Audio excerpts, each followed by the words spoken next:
Okay, welcome to part 2 of the osmolarity and tonicity discussion. In this video, I'll be going over the box problem from the discussion worksheet. I also just want to make a quick note or reminder or maybe announcement that these discussion sheets are not for any sort of grade. You will never have to turn in these discussion sheets. They are purely for your practice and for your preparation for the exam, because in lecture Dr. Chang doesn't have time to go through kind of more difficult integrative or application-based questions, so that's the reason why we have discussion, so we can go over some more application questions. Okay, so after I do this problem in this video today, you should be able to get started on your homework once you learn how to do a box problem. So I will explain what's going on in this problem. So we are dealing with someone who went through some sort of injury and a blood loss, and we were given vitals before and after the incident. And then we need to make these box charts in order to look at the condition before and after. So let's look at this box down here, and I'm going to redraw these boxes, but I just want to show you kind of what's going on in the box. So this is the start chart. It's just saying you are going to make this chart based off of the normal statistics, the starting values. And then over here in the left column, it says we have volume, and then it's telling us it should be in units of liters. And when you solve for the number here, you should round to the nearest 0.1 decimal place. And then for the second row, we have solute, and it's telling us you should round to 3 decimal places and that your unit should be in osmoles. And then in the last one, we have concentration, which is the brackets, and that you should round to a whole number here, and your unit should be in milliosmolar.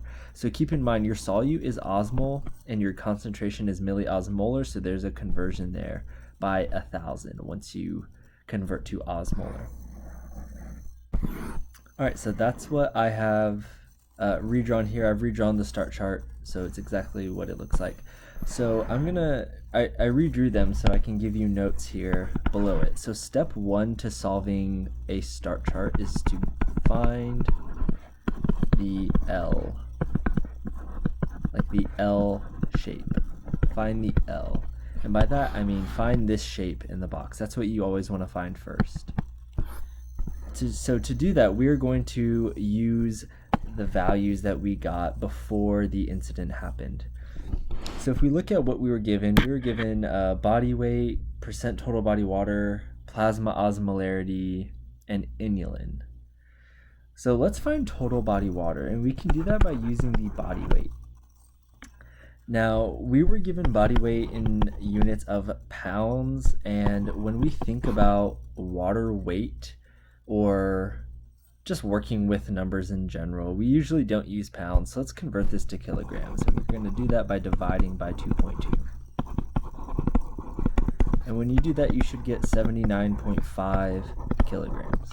So this is his weight in kilograms, and now we can multiply by 0.06 because it was 60% total body water.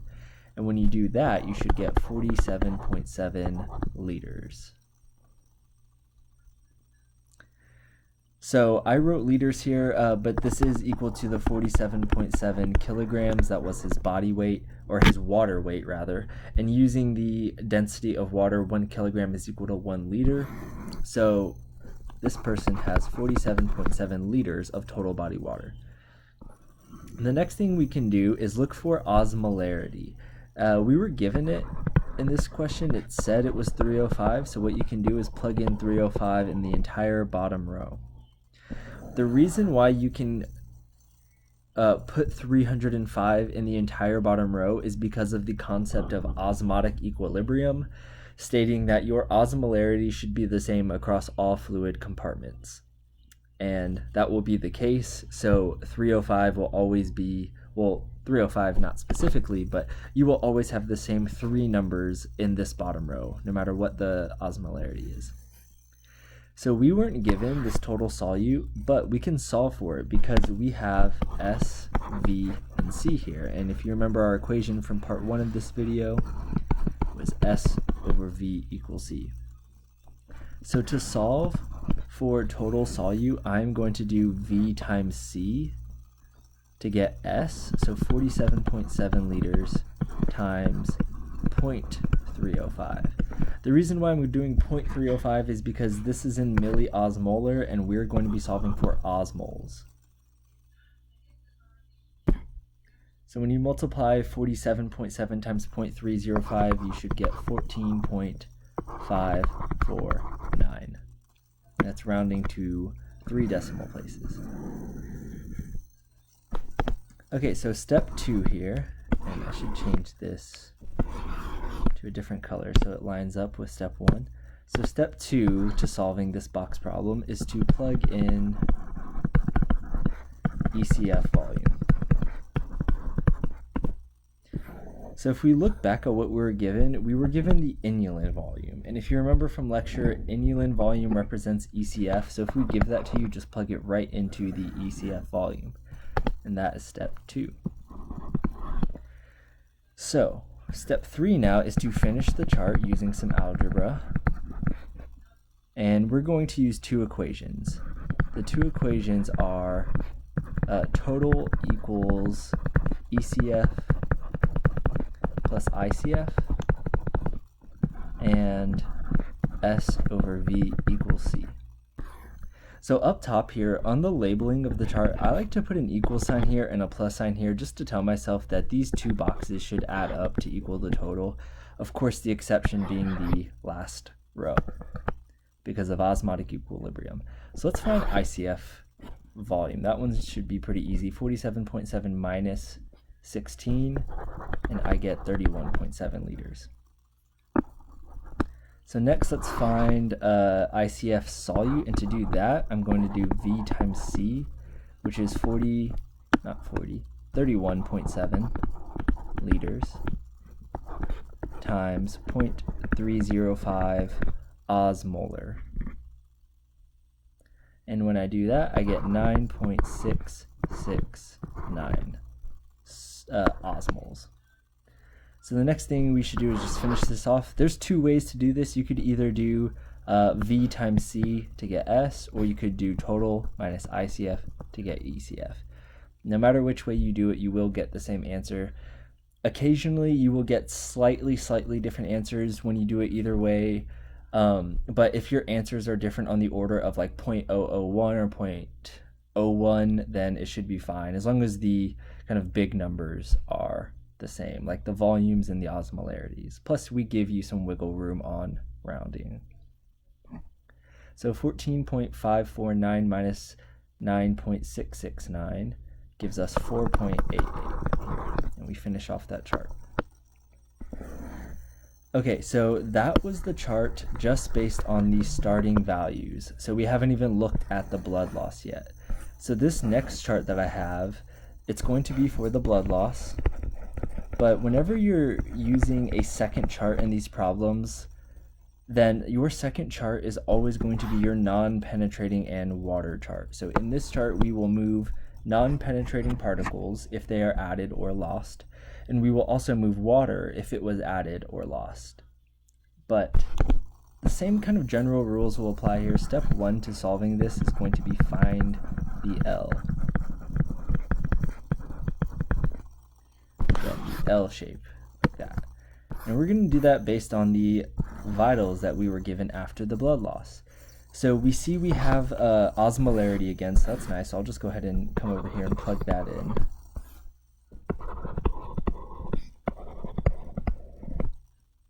Let's see if we can find total body water next. So let's come over here to the data. We see that we were given a weight, but this time we're not given a percent total body water.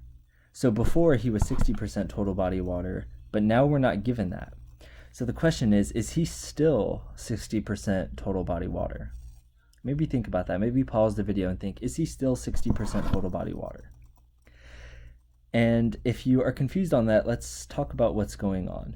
So what happened from here to here? Well, this person had a blood loss.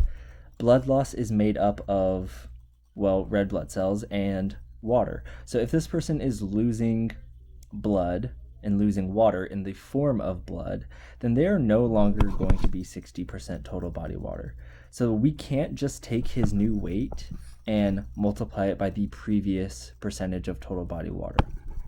But what we can do is take the change in weight and see how much weight did this person lose. And if we do that, we see that they lost 3.3 pounds.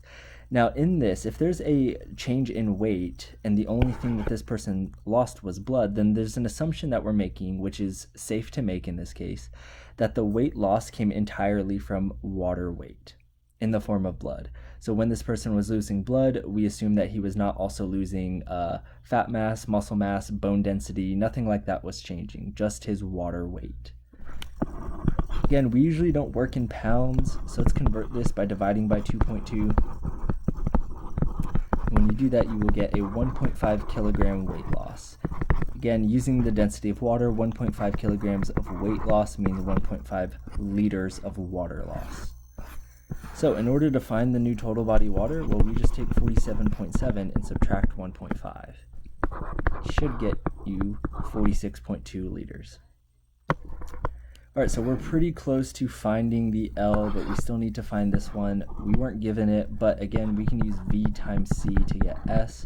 So I'm going to multiply 46.2 liters by 0.305. And when I do that, I get 14.091. And we have finished our L. So now we can move to step 2. Step 2 for a non-penetrating and water chart is going to be carry over ICF solute. So ICF solute previously was 9.669, so this time it will remain 9.669. Now, whenever you're going from a start chart to a non-penetrating and water chart, this is something you can always do. You can safely carry over your ICF solute only. Only your ICF solute can you safely carry over.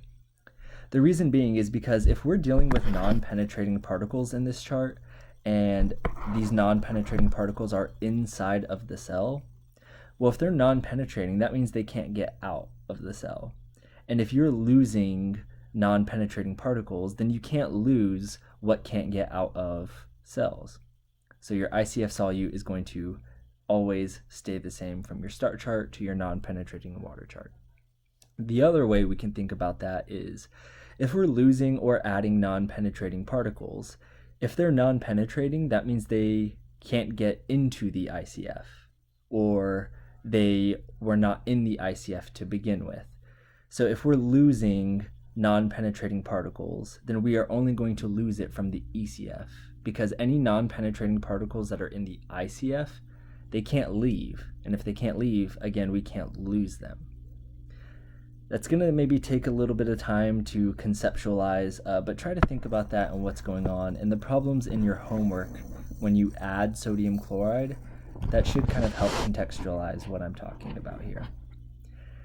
Okay, but let's finish off this chart. And just like last time, we are going to use total equals ECF plus ICF and S over V equals C.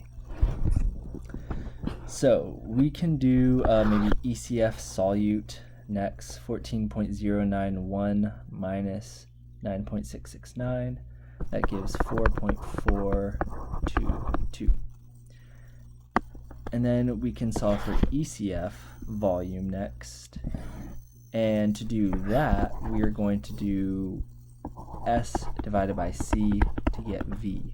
So 4.422 divided by 0.305. And that gives me 14.5 liters, rounding to the nearest decimal place. All right, and then for ICF solute now, there's 2 ways to do it. You can choose which way you want to do it. I think the easiest from here is 46.2 minus 14.5, and we get 31.7. Okay, so that is our box problem. So if we look back at the discussion sheet, it asks us some questions afterwards. It says, how much did the ECF solute and ICF solute change from before and after? So if we're going to look at ECF solute, well, we're going to take the original and subtract the final. So 4.88 minus 4.422. And our difference there is 0.458 osmoles. And we said ICF solute did not change. And again, the reason behind ICF solute not changing is because the blood loss came entirely from ECF. Blood loss was entirely ECF. All right, so let's come down to the next page of it, and I already did 6 and 7 in part 1, but let's do 4 and 5 really quick, because it's a continuation of the box problem. So it says, this person that got injured was finally able to get some IV treatment, and they got 2 liters of a solution, and their ICF volume went up to 33.6. So we have a new ICF volume.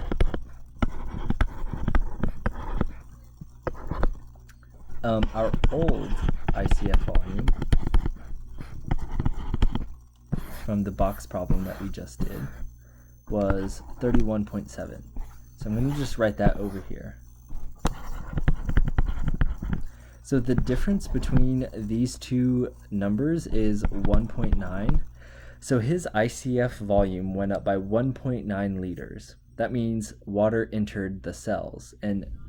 And if they gave 2 liters of a solution and 1.9 of the 2 liters went into the cells, that means a ton of water went in. And if that's what's happening, then that means we are looking for a very hypotonic solution. A very hypotonic solution, something that is close to 0 or has 0 milliosmolar of non-penetrating particles. All right, so we're going to go through this list of IV solutions here and determine what is the concentration of non-penetrating particles in each one. So to do that, it would be helpful if we had some common IV solutions memorized. So if you remember, normal saline was 308 milliosmolar of NaCl. We had 1/2 normal saline, which was 154 milliosmolar of NaCl. And then the other one was D5W, which stands for 5% dextrose in water. And that was 278 milliosmolar of glucose. Okay. So let's look at these IV solutions, keeping the osmolarities of these in mind. So what I'm going to do, like I said, is just go through each one and write the concentration of non-penetrating in each one, because we said we were looking for one that was close to 0. So 5% dextrose in normal saline. If we're thinking about tonicity here, the 5% dextrose isn't contributing anything to the non-penetrating because it's entirely penetrating. But if it's in normal saline, then the concentration of non-penetrating is 308 milliosmolar. Let's look at half normal saline. Actually, before that, let's go down. We see that there's another answer choice that says just normal saline, and we just said that that was 308 milliosmolar. And if we started this by saying we're looking for a hypotonic solution, the reason why I knew I was looking for a hypotonic solution is because fluid entered the cells. That's what the problem told us, because ICF volume went up. And if you remember the tonicity of normal saline in part 1, I said that it was clinically isotonic. So if we're looking for a hypotonic, normal saline is probably not going to be our answer, so I'll cross it out. Half normal saline now has 154 milliosmolar NaCl. That is hypotonic. We're looking for a hypotonic one, so I can't necessarily rule that out yet. So let's look at the next one. 0.25% dextrose in half normal saline. I don't know what the osmolarity of 0.25% dextrose is off the top of my head. You could solve it by changing 0.25% into an osmolarity, but in this case, if we're thinking about tonicity, well, I can ignore the dextrose, because in normal saline, in half normal saline, it's going to be 154 milliosmolar of non-penetrating. So again, this is hypotonic. We are looking for a hypotonic, so I technically can't rule it out yet. let's look at this one really quick. I'm not going to go through it all, but if you want to figure it out, all you have to do is take each one and multiply by dissociation factor. So you would multiply by 2, multiply by 1, multiply by 3, and multiply by 2 here. And you get something around 270 milliosmolar, which is pretty close to being isotonic. So that one is not our answer. Okay, let's look at this last one, 5% dextrose that we haven't done. 5% dextrose is completely penetrating, so we said that we could ignore it for tonicity. So let's write what the concentration of non-penetrating is in here. If it's entirely penetrating, that means the concentration of non-penetrating is 0 milliosmolar. And I said at the beginning that that's what we're looking for. We're looking for a very hypotonic solution that is defined by a non-penetrating particle concentration close to 0. So 5% dextrose, it is hypotonic. It is more hypotonic than half normal saline because we're comparing this to a normal body osmolarity of 304. So the gap between 0 and 304 is bigger than the gap between 154 and 304. So 5% dextrose is our answer. That's the solution they likely gave him. The second part of this question says, do we think that this person got the appropriate treatment, like the appropriate IV solution for what happened? And to answer this, let's look back at the box problem real quick. So we said, or we found out that in this problem, they gave a solution that replenished ICF. So they brought this up to 33.6 liters. So they replenished the ICF. But here is what actually happened. This person lost blood and they lost fluid from the ECF. So if he got an IV solution that replenished the ICF, the question is, should he have? The answer is no. He should have gotten, he should have gotten a isotonic solution to replenish ECF, water, and solute that was lost. That's what happened. So he didn't get the correct solution that he should have. He should have gotten an isotonic solution because isotonic solution would have just sat in the ECF. Okay, so that's it for the osmolarity and tonicity discussion.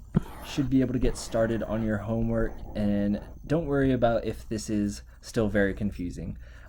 Box problems are pretty hard to grasp. It will take some practice, but of course you can always ask me in my Q&A hours.